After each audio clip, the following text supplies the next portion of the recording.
South ఆఫ్రికాపై రెండో టీ20లో team India ఓడిపోయింది. చండీగఢ్ వేదికగా ముల్లన్పూర్ లో ముగిసిన ఈ మ్యాచ్ లో బ్యాటింగ్, బౌలింగ్ విభాగాల్లో ఘోరంగా విఫలమైన టీమిండియాకు పరాభవం తప్పలేదు. మరోవైపు సౌత్ ఆఫ్రికా ఆల్రౌండ్ షోతో అదరగొట్టి 51 పరుగుల తేడాతో గ్రాండ్ విక్టరీ కొట్టింది. మొదట బ్యాటింగ్ చేసిన సౌత్ ఆఫ్రికా నిర్ణీత 20 ఓవర్లలో 4 వికెట్ల నష్టానికి 213 పరుగులు చేసింది. లక్ష్య ఛేదంలో టీమిండియా 19.1 ఓవర్లలో 162 పరుగులకి ఆలౌట్ అయింది. డికాక్ 90 పరుగుల బ్యాటింగ్ తో చెలరేగితే బౌలర్లందరూ సమిష్టిగా రాణించి సఫారీల విజయంలో కీలక పాత్ర పోషించారు. 214 పరుగుల భారీ లక్ష్యంతో బరిలోకి దిగిన టీమిండియాకు ఘోరమైన ఆరంభం లభించింది. తొలి ఓవర్ 5వ బంతికి గిల్ గత కొన్ని మ్యాచ్లుగా షరామామూలు అన్నట్టుగా వికెట్ ను కోల్పోయాడు. పేలవ ఫామ్ లో ఉన్న గిల్ ఆడిన తొలి బంతికే డకౌట్ అయ్యాడు. ఇక కాసేపటికే 17 పరుగులు చేసిన అభిషేక్ శర్మతో పాటు కెప్టెన్ సూర్యకుమార్ యాదవ్ 5 పరుగులు చేసి నిరాశపరచడంతో భారత జట్టు 32 పరుగులకే 3 వికెట్లు కోల్పోయి పీకల్లోతు కష్టంలో పడింది. ఈ దశలో తిలక్ వర్మ, అక్షర్ పటేల్ కలిసి భారత జట్టును ఆదుకునే ప్రయత్నం చేశారు. 4వ వికెట్ కు 35 పరుగులు జోడించి వికెట్ల పతనాన్ని ఆపారు. అయితే ఇక్కడ అక్షర్ పటేల్ తో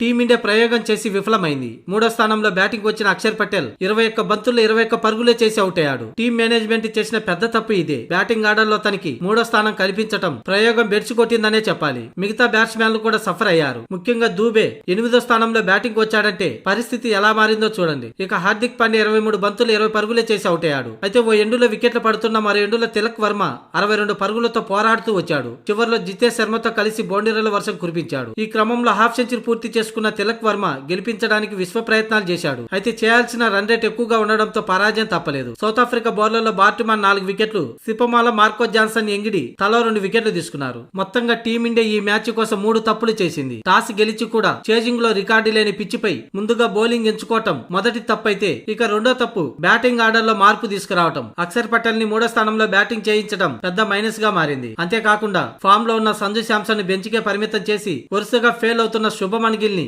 ఆడిస్తుండడం టీం మేనేజ్మెంట్ చేసిన అతి పెద్ద తప్పుగా పరిగణించాలి. మొత్తంగా ఈ 3 తప్పుల వల్లే రెండో టీ20లో టీమిండియా ఓటమి పాలైంది. ఇక సౌత్ ఆఫ్రికా ఈ రెండో టీ20 విజయంతో సిరీస్ 1-1 సమంగా నిలిచింది.